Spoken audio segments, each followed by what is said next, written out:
Halo, assalamualaikum warahmatullahi wabarakatuh. Kembali lagi bersama saya di pembahasan buku perilaku organisasi bab ke-9, yaitu dasar-dasar perilaku kelompok. Jadi langsung saja. Yang pertama ada definisi kelompok. Kelompok didefinisikan sebagai dua individu atau lebih yang berinteraksi dan saling bergantung, yang bergabung untuk mencapai sebuah tujuan tertentu. Nah, jadi dari kelompok ini biasanya berupa kumpulan individu yang memiliki tujuan tertentu atau tujuan yang sama. Selanjutnya ada klasifikasi kelompok. Yang pertama ada kelompok formal, dan yang kedua ada kelompok informal. Kelompok formal sendiri merupakan kelompok yang ditetapkan berdasarkan struktur organisasi dengan penugasan kelompok kerja yang sudah ditentukan. Kemudian selanjutnya ada kelompok informal. Nah, kelompok informal ini merupakan kelompok yang tidak terstruktur secara formal dan tidak ditetapkan sebagai suatu organisasi. Jadi bedanya, kelompok formal memiliki struktur organisasi yang nyata atau jelas, sedangkan kelompok informal tidak terstruktur secara formal tentunya dan tidak ditetapkan sebagai sebuah organisasi yang istilahnya formal, tidak ada formalitasnya dalam. Nah, itu dia perbedaan antara keduanya. Terus kemudian ada tahap-tahap perkembangan kelompok. Tahap-tahap perkembangan kelompok ini ada dua literatur atau dua sumber ya, yaitu yang pertama menurut model 5 besar atau Big Five, yang kemudian selanjutnya nanti ada yang menurut model alternatif. Jadi kita bahas dulu yang menurut model Big Five. Tahap-tahap perkembangan kelompok ada 5, yaitu yang pertama tahap pembentukan, kemudian tahap timbulnya konflik, kemudian tahap normalisasi, tahap kinerja, dan tahap pembubaran. Nah, pada tahap pembentukan ini masing-masing individu mulai bergabung dalam suatu kelompok. Kemudian permasalahan apa yang akan dihadapi atau yang akan dirumuskan ada di tahap timbulnya konflik. Kemudian tahap normalisasi, yaitu tahap mencari solusi ya dari konflik yang sudah ada tadi. Kemudian tahap kinerja, di sini mengerjakan solusi yang sudah ada kemudian dikerjakan. Yang selanjutnya ada tahap pembubaran, apabila kelompok itu atau organisasi itu sudah mencapai tujuan yang diinginkan atau sudah selesai dalam menyelesaikan masalahnya. Kemudian yang saya bilang tadi ada model alternatif, yaitu yang biasanya digunakan untuk kelompok sementara dengan tenggat waktu tertentu. Nah, dari model alternatif ini tahap-tahap perkembangannya, yaitu yang pertama ada pertemuan pertemuan perdana atau pertama yang menentukan arah kelompok tersebut memiliki tujuan seperti apa dan anggotanya siapa saja. Kemudian tahap yang kedua ada fase inersia atau fase kepasifan atau ketidakaktifan, karena biasanya pada masa ini masing-masing individu cenderung tidak aktif atau belum aktif dalam menjawab tantangan dari atau menjawab tujuan dari kelompok itu dibentuk. Kemudian yang ketiga ada terjadi peralihan pada akhir fase pertama. Yang keempat ada transisi yang mengawali perubahan-perubahan besar. Yang kemudian ada fase inersia kedua yang mengikuti masa transisi tadi. Kemudian yang keenam ada pertemuan terakhir. Ini ya masa inersia pertama. Nah, di pertemuan terakhir ini ya suatu kelompok bisa membicarakan hasil yang telah dicapai dari kegiatan-kegiatannya selama berada dalam lingkungan kelompok. Terus yang kemudian ada struktur kelompok. Nah, perlu kita ketahui struktur kelompok itu di dalamnya ada kurang lebih 5 ya yang bisa saya jelaskan di sini. Yang pertama, peran, norma, status, komposisi, dan ukuran. Nah, ini kita akan bahas satu persatu. Peran atau seperangkat pola perilaku. Seperangkat pola atau perilaku itu yang diharapkan dari seseorang menduduki posisi tertentu dalam unit sosial tertentu. Pemahaman perilaku secara dramatis akan disederhanakan dari masing-masing individu apabila memilih satu peran dan memainkannya secara teratur atau konsisten. Kemudian norma atau standar perilaku adalah standar yang dapat diterima dan digunakan bersama oleh anggota kelompoknya.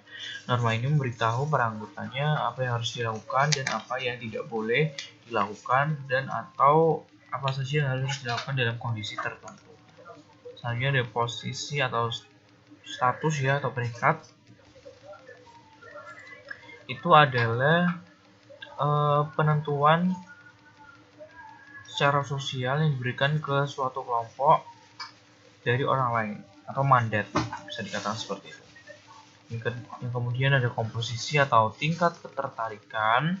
Di sini biasanya para anggota saling tertarik satu sama lain dan termotivasi untuk tinggal di dalam kelompok tersebut dalam mencapai suatu tujuan. Kemudian ada ukuran. Di sini besar atau kecilnya ukuran suatu kelompok itu bisa diukur dari seberapa besar atau seberapa banyak anggota di dalamnya dan seberapa besar tujuan yang akan dicapai. Namun pada struktur yang satu ini tidak terlalu berpengaruh tidak berpengaruh sangat banyak bagi suatu kelompok dalam mencapai suatu tujuan dari kelompok itu sendiri. Kemudian ada pengambilan keputusan kelompok. Pengambilan keputusan kelompok ini bisa dilihat secara kelompok versus penduduk dan pemikiran dan pergeseran kelompok. Nah, ini pengambilan keputusan kelompok yang pertama adalah kekuatan pengambilan keputusan, kelemahannya apa, kemudian efektivitas dan ringkasan.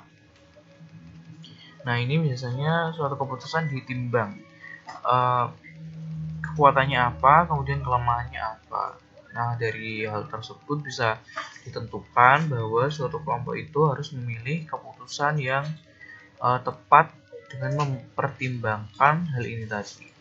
Apabila sudah ditimbang secara matang antara kekuatan dan kelemahannya, bisa masuk ke langkah yang ketiga, yaitu efektivitas dan kemudian meringkas apa keputusan yang akan diambil. Efektivitas ini biasanya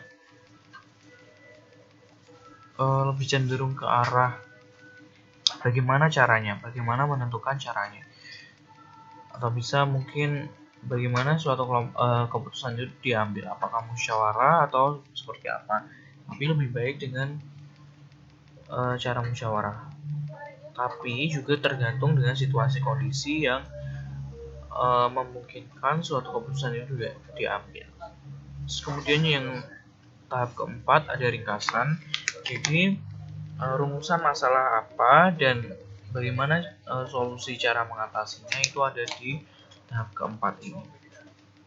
Kemudian selanjutnya ada pemikiran dan pergeseran kelompok. Pemikiran kelompok adalah fenomena yang menunjukkan norma konsensus melampaui pemikiran atas jumlah alternatif pemikiran yang lebih realistis. Sedangkan pergeseran kelompok merupakan perubahan resiko keputusan antara keputusan kelompok dan individu yang dibuat oleh anggota dalam kelompok dapat menjadi resiko yang konservatif atau lebih besar lagi. Nah, perbedaannya pemikiran kelompok ini pemikiran atas jumlah alternatif ya, bisa dikatakan alternatif pemikiran, sedangkan pergeseran kelompok bisa dikatakan sebagai perubahan resiko keputusan dari individu-individu atau perubahan resiko keputusan yang diambil dari individu-individu atau orang-orang yang di dalamnya. Nah, pergeseran kelompok ini biasanya menjadi resiko yang lebih besar lagi apabila hal tersebut terjadi. Kemudian ada teknik-teknik pengambilan keputusan kelompok. Suatu kelompok yang berinteraksi bisa dikatakan sebagai kelompok yang biasanya berinteraksi dengan tatap muka ataupun secara daring itu masih tatap muka tapi secara online. Hal ini dapat menekan ide-ide yang berbeda. Nah, jadi dari interaksi yang terjadi itu ide-ide yang berbeda dikonsolidasi atau disatukan mungkin ya untuk menemukan ide-ide yang paling relevan atau terbaik dari semua ide yang ada. Kemudian ada sumbang pendapat. Nah, sumbang pendapat ini adalah sebuah proses pembangkitan ide. Nah, ini apa tadi? Menekan ide-ide yang berbeda ya. Menekan ide. Bukan dalam artian pembatasan, tapi manakah yang terbaik itu yang diambil. Itu dari kelompok yang berinteraksi. Nah, dari sumbang pendapat ini sendiri sebuah proses pembangkitan ide yang secara khusus mendorong semua alternatif apapun dari tiap anggota kelompok dan sementara itu menahan kritik atas alternatif tersebut. Nah, di sumbang pendapat ini lebih mendorong ke semua alternatif. Kemudian yang ketiga ada teknik kelompok nominal. Teknik kelompok nominal ini adalah sebuah metode pengambilan keputusan kelompok di mana para anggotanya bertemu secara tatap muka untuk menyatukan pemikiran mereka dengan cara sistematis tetapi independen. Sistematis tetapi independen di sini